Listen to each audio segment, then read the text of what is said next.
नरेंद्र मोदी साहब के इस दौरे की कुछ जहां और ख़ास बातें हैं, उसी के अंदर एक बात यह है कि वो जिस जगह ठहर रहे हैं वो व्हाइट हाउस के बिल्कुल सामने है। पीएम मोदी वॉशिंगटन डीसी के ब्लेयर हाउस में रुकने जा रहे हैं, जो अमेरिकी राष्ट्रपति का गेस्ट हाउस है। यानी president guest house, Blair house America के राजनीतिक, कूटनीतिक और सांस्कृतिक इतिहास का एक अहम हिस्सा है। ब्लेयर हाउस एरिया के मामले में व्हाइट हाउस से भी बड़ा है और व्हाइट हाउस के बिल्कुल सामने है। सबसे खास बात यही है कि ब्लेयर हाउस और व्हाइट हाउस एकदम आसपास है। ब्लेयर हाउस से व्हाइट हाउस पहुंचने में 2 मिनट लगते हैं।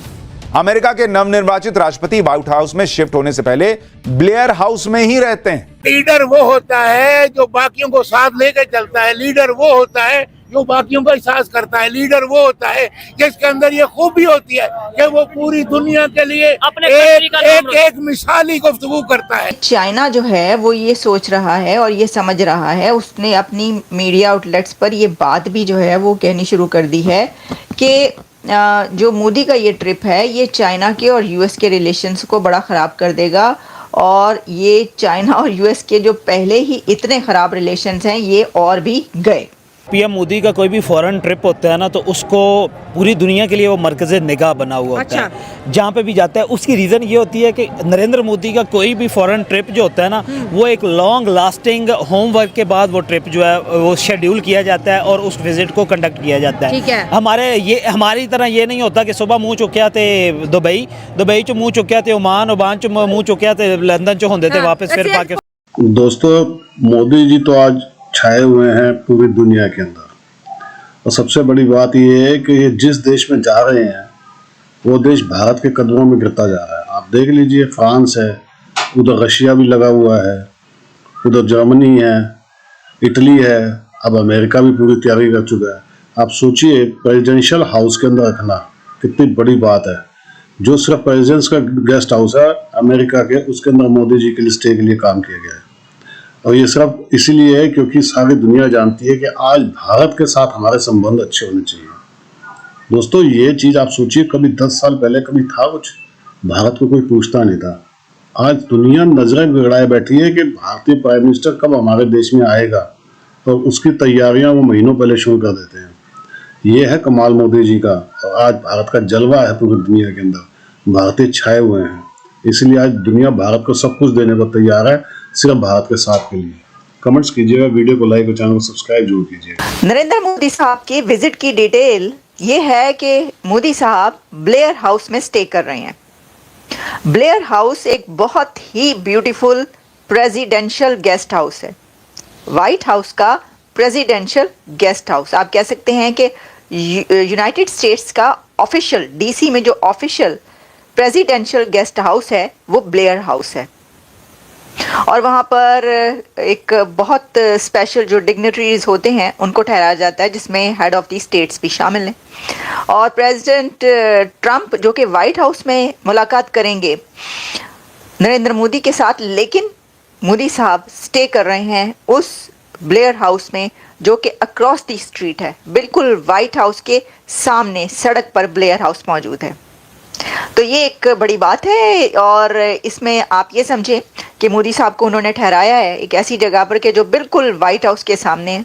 वैसे तो वो एरिया जो पूरा है वो सारा एरिया एक ही लगता है। जब आप वहाँ पर एक तरफ से दाखिल होते हैं, दूसरी तरफ से जब आप निकलते हैं तो पूरे एक ही प्रेमिसेस में तमाम ऐसे बिल्डिंग्स हैं। आप कह लें रेड जोन में जो बिल्डिंग्स हुआ करती हैं, लेकिन उसके अंदर ये एक बड़ी बात है कि बिल्कुल वाइट हाउस के सामने ब्लेयर हाउस है जो कि यूएस प्रेसिडेंशियल गेस्ट हाउस है। वहाँ पर नरेंद्र मोदी साहब को ठहराया जा रहा है। देखिए, होटल्स में भी ठहराया जाता है।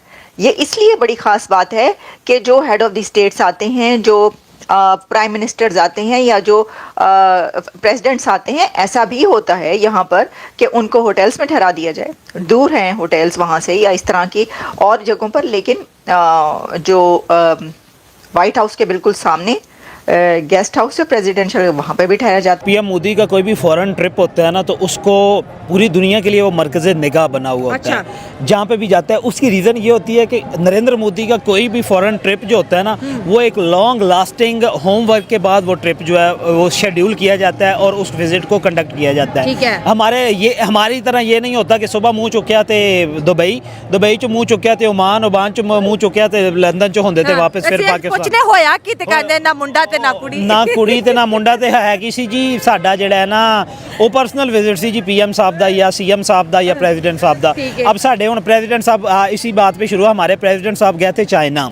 हमारे सो कॉल्ड फॉर्म 47 के प्रेसिडेंट वो चाइना गए हुए थे।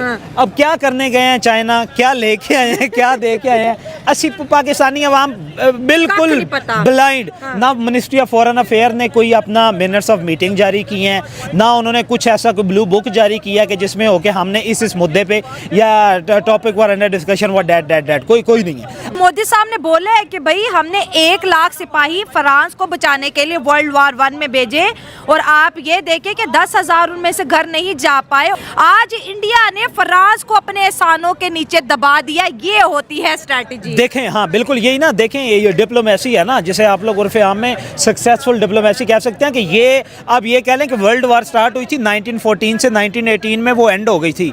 आप ये देख लें कि ऑलमोस्ट 114-15 साल हो गए हैं और उस बात को उन्होंने याद रखा। डिप्लोमेसी चेक करें कि उन्होंने उस बात को रिमेंबर किया है। रिमेंबर करने का उन्होंने कहा कि हाँ वाकया हम आप लोगों के एहसान मंद हैं और उनकी मेमोरीज वहाँ पे बनाई हुई हैं। अब सिमेट्री बनी हुई है, सिमेट्री हाँ वो बनी हुई है, सारा कुछ उन्होंने।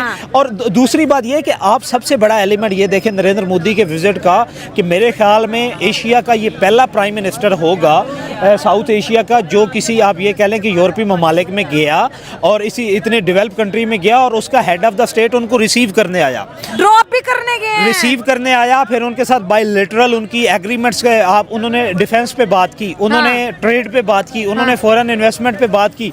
मोदी का तो खैर यही है ना कि उनका तो पर्सनल बिजनेस है ही कोई ना, हमें तो ये मुसीबत पड़ी हुई होती है, हमें इसे शश पंज में होता है कि हमारे हेड ऑफ द स्टेट पता नहीं या कोई लाहौर के लिए कोई चीज़ लेने जा रहे हैं या कोई अपार्टमेंट्स की डील करने जा रहे हैं या उसका तो कोई जाती बिजनेस है ही कोई ना। तो उन्हें यह था कि प्योरली पता था कि इंडिया के ही इंटरेस्ट पे बात होगी। उन्होंने आप ये कह लें कि डिफेंस इशू पे बात की, उन्होंने डिफेंस कोऑपरेशन पे कोऑपरेशन बढ़ाने की बात कर दी है। भाई मार्से तक, मुंबई से लेके मार्से तक कॉरिडोर ओपन करेंगे, आईमैक को एक्सपैंड करने की बात करें। हमारा सीपैक बेचारा जो है अभी तक जो है ना डामाडोल हो, वो हम 2009 से सीपैक पे लगे हुए हैं। भारत का नैरेटिव यही है कि अब वो उस मुकाम तक पहुंच गए हैं जहां दुनिया में कोई भी इनिशिएटिव उनके बगैर नहीं हो सकता। इसीलिए हम अक्सर सुनते भी रहते हैं कि भारत को यूएन सिक्योरिटी काउंसिल की परमानेंट मेंबरशिप दी जाए ताकि वो अपना रोल जो है भरपूर तरीके से दुनिया भर के मामलात में अदा कर सके। तो ये भारत का नैरेटिव है। आप इससे इत्तेफाक करें, इख्तिलाफ करें, वो तो अलग बात है, लेकिन दुनिया भी एक लिहाज से आप समझते हैं कि वो पैंडर तो करती है भारत को। अमेरिका जो है वो क्योंकि वो अपने लॉन्ग टर्म जो है देख रहा है चीन को अपना हरीफ, तो चीन को काउंटर करने के लिए भारत की ज़रूरत है उसको।